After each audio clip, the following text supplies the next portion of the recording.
जळगाव येथील Gujral petrol pump ते मानराज पुलाच्या दरम्यान दुचाकीवर जाणाऱ्या 2 महिलांचा रस्त्यावरील खड्डा चुकवताना अपघात होऊन मृत्यू झाला। या अपघातात एक 2.5 वर्षाचा चिमुकला देखील गंभीर झाला आहे। राष्ट्रीय महामार्गावरील खड्ड्यांमुळे गेल्या वर्षभरात अनेक जणांचे अपघात झाले असून बऱ्याच लोकांना गंभीर दुखापती झाल्या आहेत, तर काहींना आपले प्राण गमवावे लागले आहेत। त्यामुळे महामार्गाचे निकृष्ट काम करणाऱ्या मतदारावर सदोष मनुष्यवधाचा गुन्हा दाखल करून कठोर कारवाई करण्यात यावी, अशा मागणीसाठी शुक्रवारी महाविकास आघाडीच्या नेत्यांसह नागरिकांनी जिल्हाधिकारी कार्यालयावर मोर्चा काढला। खोटेनगरपासून या मोर्चाला सुरुवात झाली असून जिल्हाधिकारी कार्यालयापर्यंत हा मोर्चा काढण्यात आला। या प्रसंगी जिल्हाधिकाऱ्यांना निवेदन देण्यात येऊन सदर मक्तेदारावर सदोष मनुष्यवधाचा गुन्हा दाखल करण्याची मागणी करण्यात आली असून महायुती सरकारच्या विरोधात जोरदार घोषणाबाजी आंदोलकांनी केली।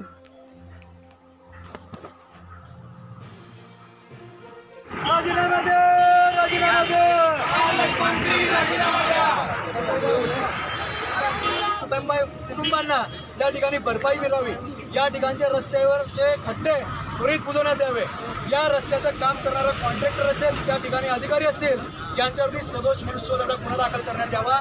आणि जर या राज्याचे मुख्यमंत्री संवेदनशील असतील, जळगावच्या नागरिकांच्या बाबतीत त्यांच्यात संवेदना जिवंत असेल, तर महाराष्ट्रातलं जळगाव हे देखील एक जिल्हा आहे।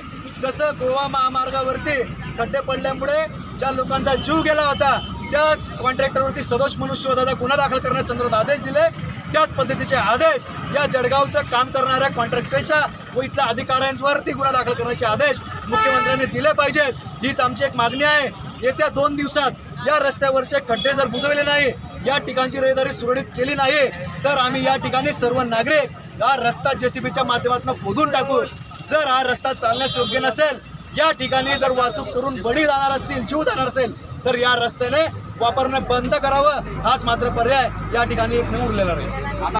की राज्य शासन एकीकडे लाडकी बहीण योजना राबवते, परंतु त्या काल ज्या बळी गेलेल्या 2 महिला आहेत, ज्या युवती आहेत, त्या या महाराष्ट्राच्या मुख्यमंत्र्यांच्या लाडक्या बहीण नाहीत का? मग त्यांना न्याय कधी मिळेल? यापूर्वी मृत झालेल्या महिला असतील, यांना न्याय कधी मिळेल? आमच्या सरकारला हेच विनंती वजा आव्हान आहे की जे कोणी निरपराध जीव या ठिकाणी गेलेले असतील, त्यांना लवकरात लवकर शासन स्तरावरून मदत मिळावी व त्यांना न्याय जाहीर करावा।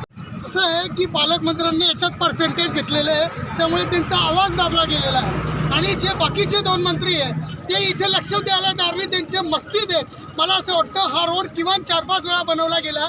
हा कॉन्ट्रॅक्टर हा गुजरातचा आहे, याला वेळोवेळी नोटिसा दिल्या गेल्या, अनेक वेळा आंदोलनं झाले। मग ह्या कॉन्ट्रॅक्टरला ब्लॅकलिस्टमध्ये टाकलं पाहिजे आणि मनुष्यवधाचा गुन्हा याच्यावर दाखल झाला पाहिजे।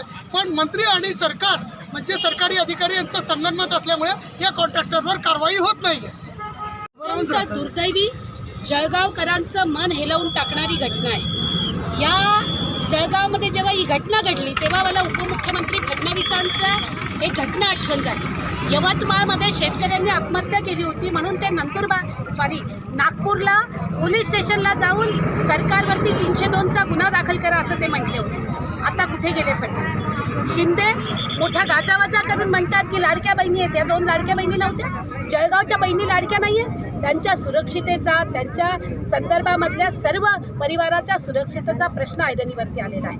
2014मध्ये राजू भोळे हे खड्ड्यातलं जळगाव आपल्याला दुरुस्त करायचं आहे म्हणून निवडून आले, आणि आता ते मात्र स्वतः खड्ड्यात पडतात, त्यांचे पाय हात फ्रॅक्चर होतात, तरी पण ते अजूनही जागे व्हायला तयार नाही।